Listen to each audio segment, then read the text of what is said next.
तो ब्रेक के बाद एक बार फिर से आपका स्वागत है, जहां पर 13 राज्यों की 88 सीटों पर दूसरे चरण में वोटिंग से जुड़ी इस वक्त की बड़ी खबर आ रही, जहां पर उत्तर प्रदेश में 3 बजे तक मतदान 44.13% हुआ है। वहीं बिहार की बात करें तो बिहार में 44.24% वोटिंग की खबर है। वहीं छत्तीसगढ़ की बात करें तो छत्तीसगढ़ में 63.92% मतदान हुआ है और राजस्थान में 50.27% मतदान हुआ है। इसके अलावा पश्चिम बंगाल में 60.60% मतदान हुआ है। तो 3 बजे तक यह मतदान का प्रतिशत आपको बता रहे हैं, जहां पर बिहार में 44.24% मतदान हुआ है, उत्तर प्रदेश में 44.13% मतदान हुआ, छत्तीसगढ़ में 63.92% मतदान हुआ। तो वहीं राजस्थान की बात करें 50.27% मतदान हुआ है, पश्चिम बंगाल में 60.60% मतदान हुआ है। 3 बजे तक का ये वोटिंग प्रतिशत आपकी स्क्रीन पर, जहां पर अलग अलग राज्यों में कुल 13 राज्यों में वोटिंग हुई। 3 बजे तक का ये वोट प्रतिशत आपके सामने है, जहां पर छत्तीसगढ़ में 63.92% मतदान हुआ है। और उसी से जुड़ी ये तस्वीरें भी आपके सामने, जहां पर तमाम वोटर्स ने अपने वोट का इस्तेमाल किया और दिग्गजों ने भी मतदान किया। चुनाव आयोग की वो कोशिशें, वो इंतजाम नजर आए। हालांकि कई जगह पर मतदान के बहिष्कार की भी खबर आई। तमाम वो लोग जिनका अहम योगदान इस पूरे इंतजाम में, उनकी भी तारीफ है। और ये 4 तस्वीरें जहां पर एचडी कुमारस्वामी, पूर्व मुख्यमंत्री कर्नाटक के, उन्होंने अपने वोट का इस्तेमाल किया। एम सोमनाथ ने भी वोट का इस्तेमाल किया, इसरो के अध्यक्ष हैं। और केंद्रीय मंत्री अश्विनी कुमार चौबे ने वोट डाला। तो वही भूपेश बघेल, छत्तीसगढ़ के पूर्व मुख्यमंत्री, 4 दिग्गजों की तस्वीर और ये 8 तस्वीरें और, जहां पर अलग अलग लोगों ने वोट डालकर अपने मताधिकार का इस्तेमाल किया और ये संदेश दिया कि दरअसल लोकतंत्र के पर्व में आप सभी योगदान करें।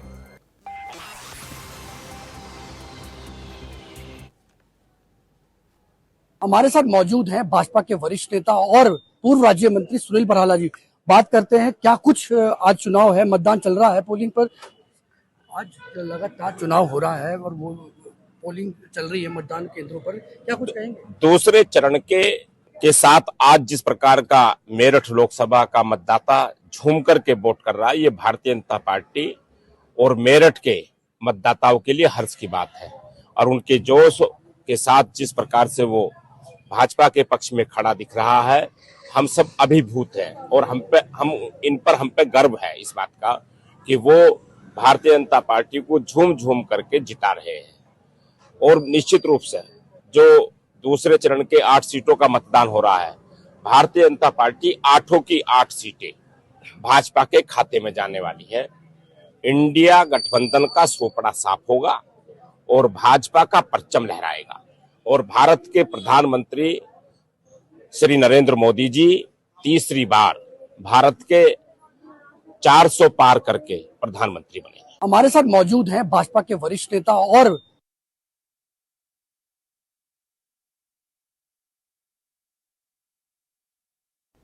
मतदान का इस्तेमाल किया और वोटिंग का इस्तेमाल करने के बाद लोगों से भी कहा कि आप निकलें और वोट करें।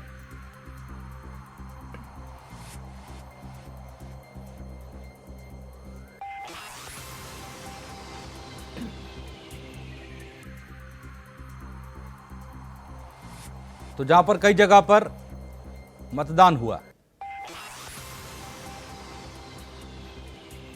तो वहीं उत्तर प्रदेश में हुई 8 सीटों पर दूसरे चरण के मतदान को लेकर मुख्य निर्वाचन अधिकारी उत्तर प्रदेश नवदीप रिडवा से बातचीत की हमारे ब्यूरो चीफ प्रियम पाठक।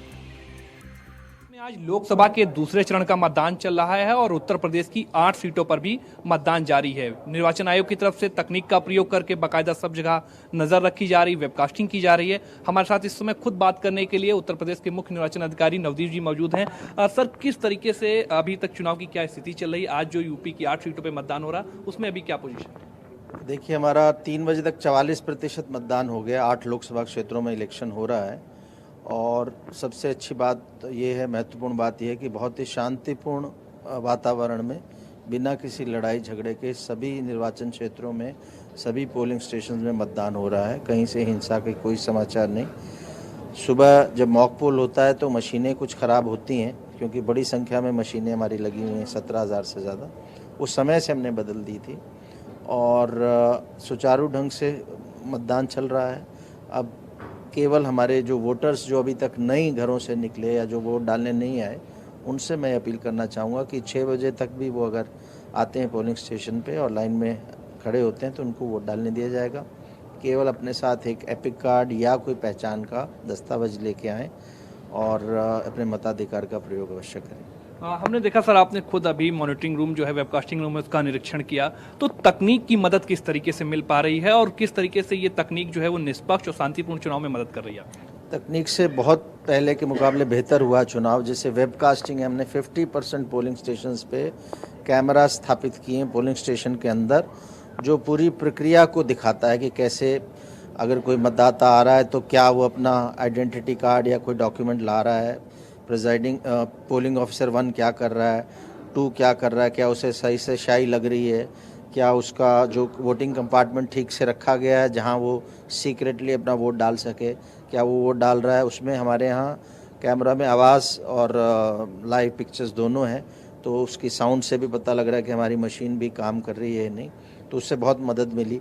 बहुत सारी हमारी शिकायतें ईवीएम की जो सुबह आई मॉक पोल में, जब हमने तुरंत कैमरे में आधे केसेस में वो कैमरा हमारा है पोलिंग स्टेशंस में, तो वहाँ पता लग गया कि ऑलरेडी मशीन रिप्लेस होके काम कर रही है।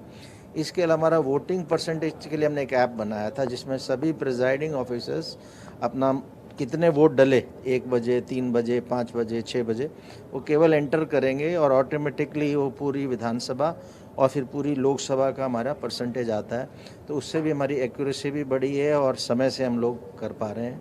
इसी प्रकार की जो पब्लिक को अपनी शिकायत करनी होती है तो उसके लिए हमने इस बार सी-विजिल ऐप दी है, जिसमें वो वीडियो और फोटो, तो उसमें लोकेशन बताने की ज़रूरत नहीं, वो अपने आप कैप्चर कर लेता है, तो हमारा फ्लाइंग स्क्वाड सीधा पहुंच जाता है उस जगह।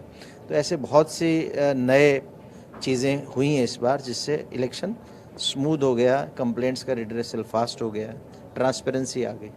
पहले चरण का चुनाव संपन्न हो चुका है, दूसरे चरण का भी करीब करीब आधे से ज़्यादा मतदान हो चुका है। नेचर ऑफ कंप्लेंट जो है वो ज़्यादातर किस तरीके की आपके पास आ रही है? देखिए, बहुत ही मतलब कंप्लेंट्स ऐसी हैं जो बहुत सीरियस नहीं है। एक तो जैसे मैंने आपको बताया कि पहले चरण के मुकाबले इस दूसरे चरण में ऐसी शिकायत नहीं आई या एक आधी जगह ही आई कि हमें वोटर्स को रोका जा रहा, जबकि पहले चरण में वो शिकायतें ज़्यादा थी। इस बार वो एक आधी सिंगल डिजिट में रह गई। दूसरा आ रही हैं कि पहचान नहीं की जा रही, इस प्रकार की शिकायतें जो प्रथम चरण में भी आई थी, तो उसको हम दिखवा रहे हैं और जहां कहीं सही पाया जाता है तो वहां टीम को अलर्ट किया जाता है। बट ज़्यादातर जगह हमारी टीमें, जैसा प्रशिक्षण उनको दिया गया है कि बिना दस्तावेज देखे वो किसी को वोट डालना दें, वो काम कर रही हैं। सुबह ईवीएम की आई थी, उसके दौरान भी अगर ख़राब होती है तो यहाँ पॉलिटिकल पार्टीज़ और कैंडिडेट्स भी बहुत अवेयर हो गए हैं। जैसे ही मशीन ख़राब होती है तो वो वेट न करके तुरंत एक कंप्लेंट मल्टीपल सोर्सेज में इलेक्शन कमीशन ऑफ इंडिया को, ज़िला निर्वाचन अधिकारी को, मुख्य निर्वाचन अधिकारी को भेजते हैं, तो वो भी हमारे पास आती है। तो उनमें शिकायतें आने से पहले हमने देखा ज़्यादातर केसेस में, मैं कहूँगा मोर देन 90% हमारी मशीन यहाँ आने से, शिकायत आने से पहले रिप्लेस हो गई थी। इन शिकायतों के निस्तारण में तकनीक किस तरीके से मददगार साबित हो रही है? तकनीक, जैसे मैंने बताया कि पहला स्टेप हम लेते हैं, जैसे शिकायत आती है देखते हैं कि क्या जिस बूथ पे शिकायत आई उस बूथ पे हमारा कैमरा लगा है कि नहीं। अगर हमारा वेबकास्टिंग का कैमरा लगा तो पहला काम हम कैमरे से देखने का करते हैं। अगर वहाँ नहीं होता तब हम उसको आगे भेजते हैं। अगर वहाँ ही हमारा निस्तारण हो गया, यानी मशीन ख़राब होने की सूचना आई और कैमरे में आ गया कि मशीन की आवाज़ आ रही है, वो डल रहे हैं, तो हम शिकायत निस्तारण करके बता देते हैं कि भाई आपके यहाँ जो मशीन रिप्लेस हो गई। तो तकनीक से मतलब ट्रांसपेरेंसी काफ़ी हद तक बढ़ चुकी है। जी, बहुत अच्छी इसका मदद मिली है हमें, और हम आगे आने वाले समय में हो सकता है इसको जो 50% है इसको और भी बढ़ाएं। बहुत बहुत शुक्रिया हमसे बात करने के लिए। जो ये थे उत्तर प्रदेश के मुख्य निर्वाचन अधिकारी, जिनका साफ तौर पर कहना है कि चुनाव प्रतिशत बढ़ाने को लेकर जहां एक तरफ अलग अलग तरीके से कैंपेनिंग चलाई गई है, लोगों को अवेयर किया गया है, वहीं दूसरी तरफ तकनीक का प्रयोग करके निष्पक्ष और शांतिपूर्ण तरीके से चुनाव भी संपन्न कराया जा रहा है। कैमरामैन राहुल के साथ प्रियम पाठक, इंडिया वॉइस, लखनऊ। जहां पर लखनऊ में मुख्य निर्वाचन अधिकारी से बात की थी ब्यूरो चीफ प्रियम पाठक ने, और बातचीत में ये पाया गया कि दरअसल वोटिंग किस तरह से सुचारू रूप से उसकी तमाम कोशिशें जो हैं वो की गई थी। हालांकि उन्होंने बताया कि दिन भर में इक्का दुक्का कुछ शिकायतें जो हैं वो आई और उनका तुरंत समाधान करने की कोशिश की गई है। तो आज दूसरे चरण की वोटिंग हुई और कुल मिलाकर दूसरे चरण में 13 राज्यों की 88 लोकसभा सीटों पर ये वोटिंग हुई है। और अभी तक हमने आपको 3 बजे तक का जो वोटिंग प्रतिशत है वो बता दिया है। थोड़ी ही देर में आपको पूरा वोट प्रतिशत भी बताएंगे, किन किन राज्यों में कितना वोट डाला गया। और खास तौर पर ये चुनाव बेहद अहम है और तमाम वोटर से भी हमने दिन भर अपील की इस बात की कि आप लोग निकलें और वोट करें। और वहीं दिग्गजों ने भी वोट डाला और वोट डालकर लोगों से भी अपील की कि दरअसल लोकतंत्र के पर्व में अपनी अहम भूमिका निभाएं।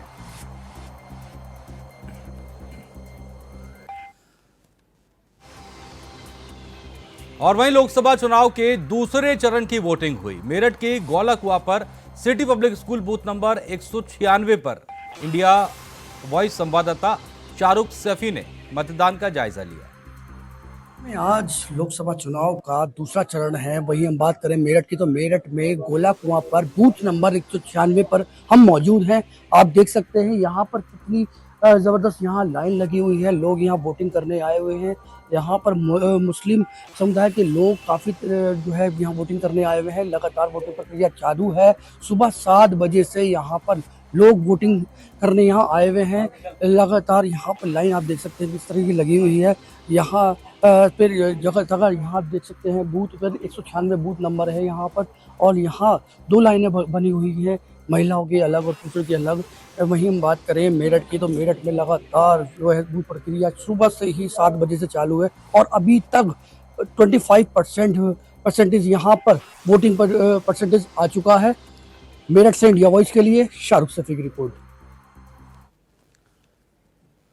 तो जहां पर आप सुन रहे थे और तमाम जगह पर इंडिया वॉइस के संवाददाताओं ने चप्पे चप्पे पर रहकर पल पल की अपडेट आप तक पहुंचाई और आपको बताया कि कहां क्या घटा, कैसे हुआ, और वोटिंग की हर तस्वीर दिन भर हमने आप तक पहुंचाई और आप तक हर तस्वीर साफ साफ दिखाने की कोशिश की।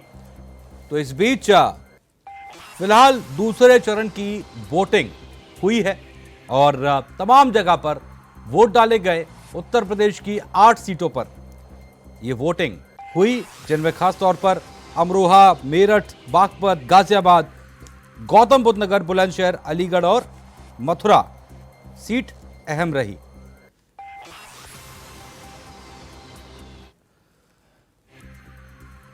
और दूसरे चरण की वोटिंग में तमाम दिग्गजों ने मतदान केंद्र पहुंचकर अपने वोट का इस्तेमाल किया। साथ ही साथ क्या कुछ कहा आप सुनिए। यही कहना चाहता हूं कि अपना वोट आप ज़रूर डालें। जो वोटिंग परसेंटेज है वो हमेशा ज़्यादा होना चाहिए, बिल्कुल, क्योंकि ये हमारा कर्तव्य है देश के प्रति, हमारा अधिकार है हमारे प्रति। तो हमें अपने वोट का प्रयोग ज़रूर करना चाहिए, मताधिकार का प्रयोग होना चाहिए। सब लोगों को वोट डालना चाहिए। संविधान बचाने की लड़ाई नहीं, संविधान में अभी भी बहुमत है। ये झूठ फरेब के आधार पर झूठा भ्रम फैला रहे हैं। सामाजिक व्यवस्था बनी रहेगी, सामाजिक आरक्षण बना रहेगा। ये मोदी जी और गृह मंत्री ने कई बार सार्वजनिक मंचों से कह चुके। जो दल बदलते रहते हैं, पुराने भी उनका दल बदल का अनुभव है, पहले भी एक दल बदल के चुनाव लड़ चुके हैं, फिर चुनाव दल बदल। लगता है कि इस बार जिस तरीके से देश वोट कर रहा है, बहुत जोरदार तरीके से भारतीय जनता पार्टी फिर आएगी और मोदी जी फिर प्रधानमंत्री बनेंगे। और हमारे इस क्षेत्र के अंदर तो हमारे जो कैंडिडेट हैं दुष्यंत सिंह जी, उनको अच्छा समर्थन है और इस बार ऐतिहासिक जीत होगी। आज का दिन लोकतंत्र के लिए, भारत के परिपक्व होते हुए लोकतंत्र के लिए सबसे बड़ा दिन है। अब की बार का चुनाव विकसित भारत के संकल्प की आधारशिला रखने का चुनाव है। देखिए, निश्चित रूप से 400 पार होगा। मैंने पहले भी कहा है जब हमने 272 की बात की थी और उस दिन मैं मतदान करने आया था, तब भी आप लोगों के प्रश्न थे और मैंने कहा था निश्चित 272 होगा। 2019 में जब हम मतदान करने आए थे, तब भी आपका प्रश्न था कि क्या 25 सीटें जीत पाएंगे और क्या जोधपुर की सीट आप जीत पाएंगे और क्या 300 के पार होगा। आपके सामने परिणाम तीनों जगह हुआ। इस बार भी ये निश्चित मान करके चलिए, जोधपुर हम प्रचंड बहुमत से जीतेंगे, राजस्थान की 25 सीटें जीतेंगे और देश में अब की बार 400 के पार होगा। It's clear people want stable government, they want good policies, progress and development, and for that sake today people are coming out and they do want to see Prime Minister Modi continuing his tenure. परसों अशोक गहलोत साहब के OSD ने जिस तरह का statement press conference करके दिया था, मुझे लगता है कि अब इस तरह के बयान का अधिकार उनका ख़त्म हो गया है। Morally he has lost the battle कि किस तरह से षड्यंत्र सीएमओ में भारतीय जनता पार्टी को बदनाम करने के लिए, अपनी ही पार्टी के एक नेता और पीसीसी चीफ को बदनाम करने के लिए और एक गजेंद्र सिंह शेखावत जैसे एक भारतीय जनता पार्टी के सामान्य कार्यकर्ता से घबरा करके उसको बदनाम करने के लिए रचे जाते थे। अब उसके बाद में मुझे लगता है कि उन्होंने अपना जो है मॉरल राइट इस बात को करने का खो दिया। ये वोट हमने डाला, डेमोक्रेसी की फेस्टिवल है, सब पार्टिसिपेट करिए, जोरदार से वोट करिए, देश के लिए वोट करिए। क्या मुद्दा यह है कि उत्तर प्रदेश और भारत में नौकरियों के नाम पर जो लूटा गया है, जो राजनीति की गई है और नौकरियां बिल्कुल नहीं रही हैं। आज हमने जो वोट डाला है सिर्फ परिवर्तन के लिए और विकास के लिए, शिक्षा के लिए, नौकरियों के लिए, कारोबार के लिए, मेडिकल सुविधा के लिए। परिवर्तन हो रहा है, पक्का हो रहा है, 100% परिवर्तन है। देखो आज ये बहुत बड़ा पर्व है, बहुत बड़ा त्योहार है। जैसे हम हर साल होली दिवाली मनाते हैं, फिर उससे भी बड़ा पर्व ये देश के लिए है।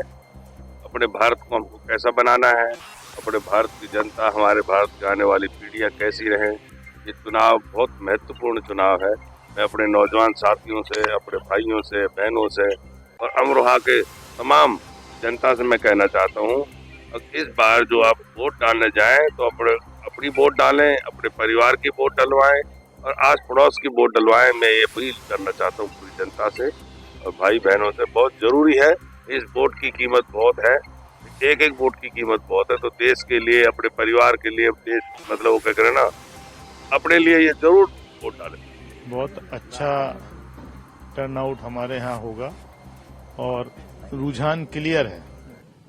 जनता जो है देश में सरकार बदलने के लिए वोट कर रही है। जो पहले ये था ना एक कि बीजेपी दक्षिण में हाफ और दक्षिण में साफ और उत्तर में हाफ, अब वो हाफ भी नहीं बची है पहले फेज के बाद। आज दूसरे फेज में हम पूरे कॉन्फिडेंट हैं कि अमरोहा की जनता तो कम से कम दोबारा हमें अपना आशीर्वाद देने जा रही है। मजाक हो रही है, इस प्रकार प्रधानमंत्री मोदी जी बोलेंगे, किसी को यकीन नहीं था। पहली बार जब वो बोले हैं, अभी तक लोग उन पर विश्वास कर रहे थे।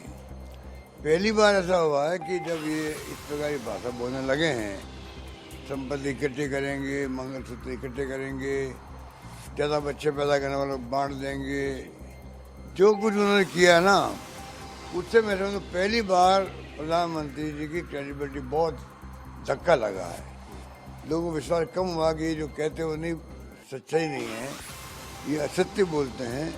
पहली बार बड़े रूप में, छोटे मोटे तो चलते रहते थे कमेंट, पहली बार जो भाषण दिया गया है बांसवाड़ा के अंदर,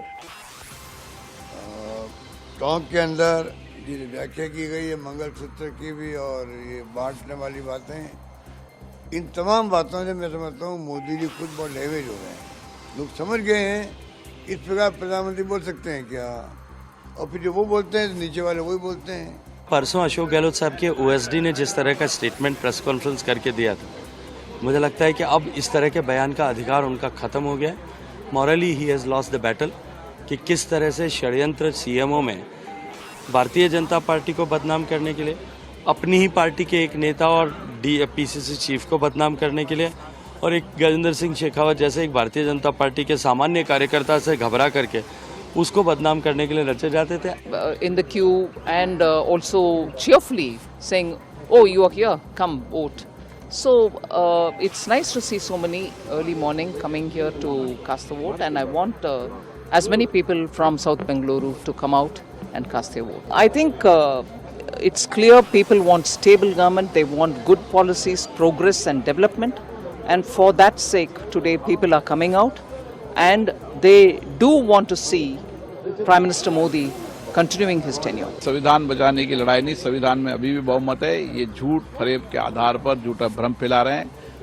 सामाजिक व्यवस्था बनी रहेगी, सामाजिक आरक्षण बना रहेगा, ये मोदी जी और गृह मंत्री ने कई बार सार्वजनिक मंचों से कह चुके हैं। मतदाताओं से अपील करता हूं, अपने घरों से निकल करके भारतीय जनता पार्टी के पक्ष में मतदान करें। प्रचंड बहुमत के साथ कमल खिलाकर तीसरी बार माननीय मोदी जी को देश की कमान सौंपे, विकसित भारत के संकल्प में अपना योगदान दें। का वोट है और मुझे तो लगता है कि इस बार जिस तरीके से देश वोट कर रहा है, बहुत जोरदार तरीके से भारतीय जनता पार्टी फिर आएगी और मोदी जी फिर प्रधानमंत्री बनेंगे।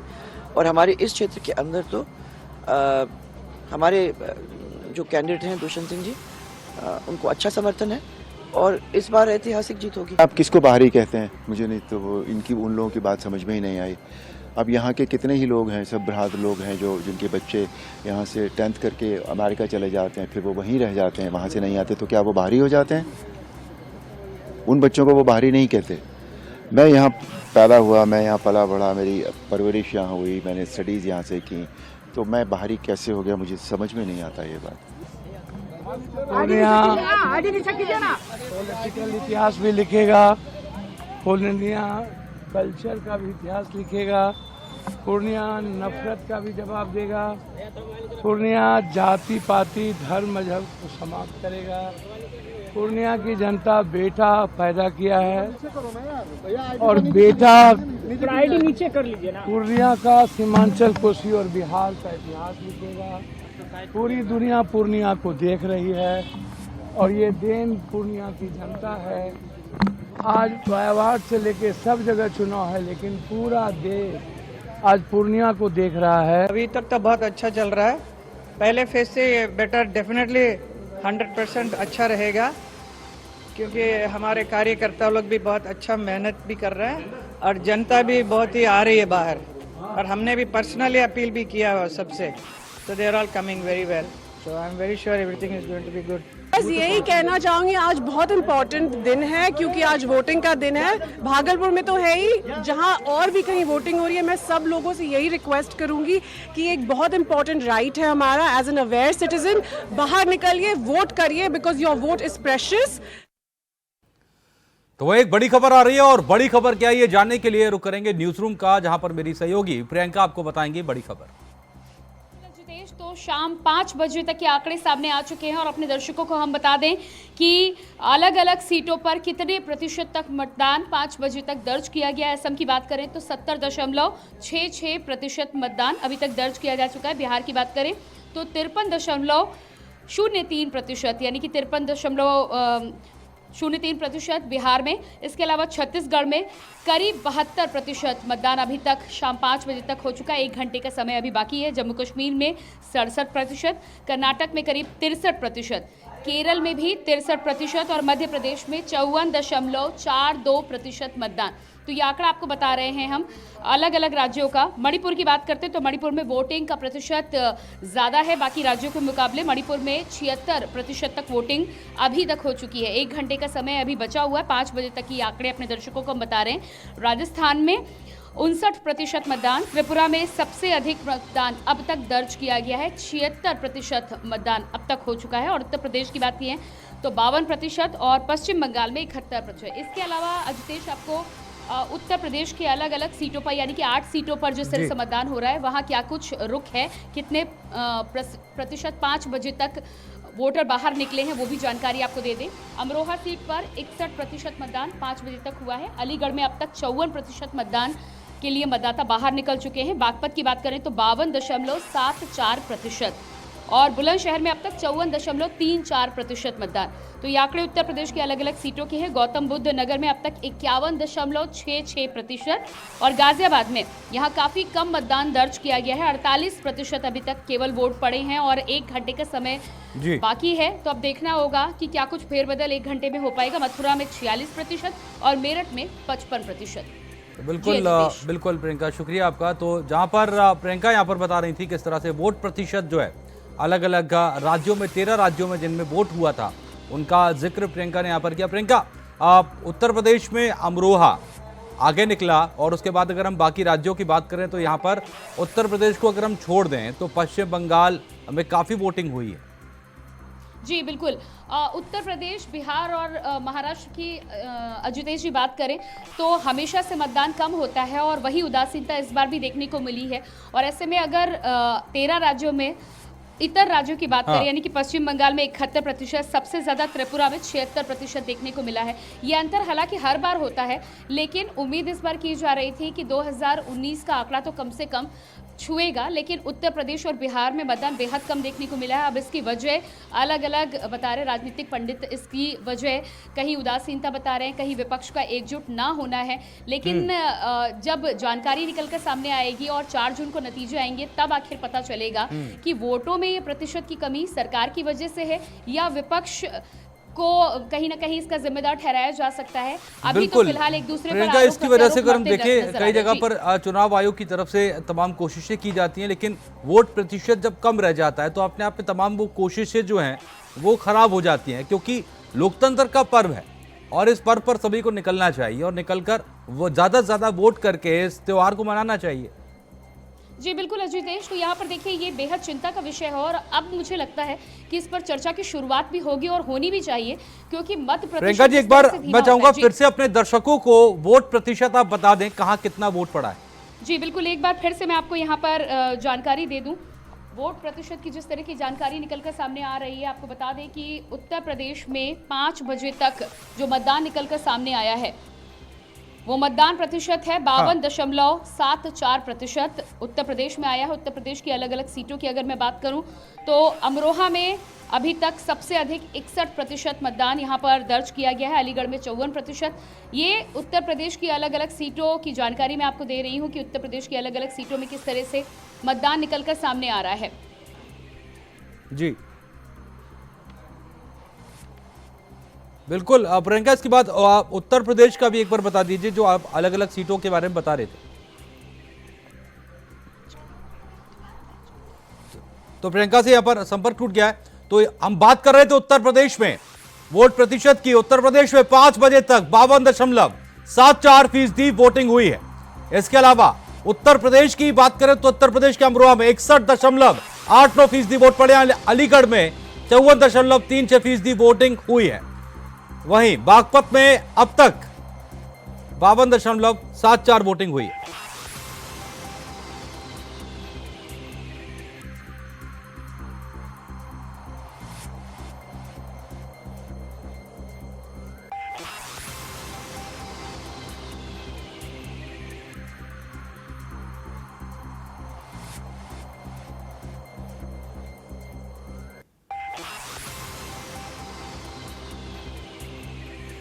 तो वहीं आपको बता रहे वोट प्रतिशत उत्तर प्रदेश में 5 बजे तक का वोट प्रतिशत रहा 52.74% वोट हुए हैं।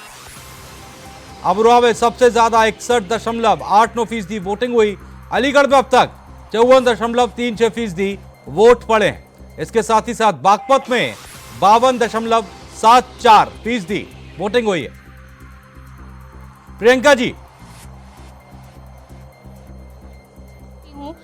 सबसे पहले 13 राज्यों में जिस तरह से मतदान हुआ है, 13 राज्यों का अलग अलग आंकड़ा अपने दर्शकों को हम बता दें। असम की बात करें तो 70% मतदान हुआ है। बिहार में 53% मतदान शाम 5 बजे तक दर्ज किया गया है। 1 घंटे का समय अभी भी अपने दर्शकों को हम बता दें कि बचा हुआ है। छत्तीसगढ़ में 72% करीब मतदान दर्ज किया गया है। जम्मू कश्मीर में 67% मतदान 5 बजे तक, ये शाम के आंकड़े हैं। कर्नाटक में 63%, केरल में 63%, मध्य प्रदेश में 54% मतदान दर्ज किया गया है। इसके अलावा महाराष्ट्र में 53%, यानी कि मतदान महाराष्ट्र की बात करें तो बहुत अच्छा यहाँ पर नहीं है। मणिपुर में 76% और त्रिपुरा के आंकड़े हमने आपको दिए थे। त्रिपुरा में 76% मणिपुर, त्रिपुरा और पश्चिम बंगाल, ये वो ऐसे राज्य हैं जहां पर 70%, 75% के करीब मतदान देखने को मिला है। राजस्थान में 59% और उत्तर प्रदेश में जिस तरह से जानकारी हम दे रहे थे 52% शाम 5 बजे तक का आंकड़ा है। 8 सीटों की बात कर लें तो लगभग अमरोहा सबसे आगे रही है, 61% शाम 5 बजे तक का है। और सबसे कम अगर यहाँ पे देखा जाए तो मथुरा में अब तक 46% केवल मतदान हुआ है। वोट प्रतिशत अब तक जो फाइनल है वो सामने आ चुका है। हालांकि आगे का कुछ सीटों पर जहां देर तक वोटिंग हुई है वहां का भी अपडेट आप तक जल्दी पहुंचाएंगे। और इंडिया वॉइस पर महा कवरेज लगातार जारी है। वक्त छोटे से ब्रेक का है, फौरन लौट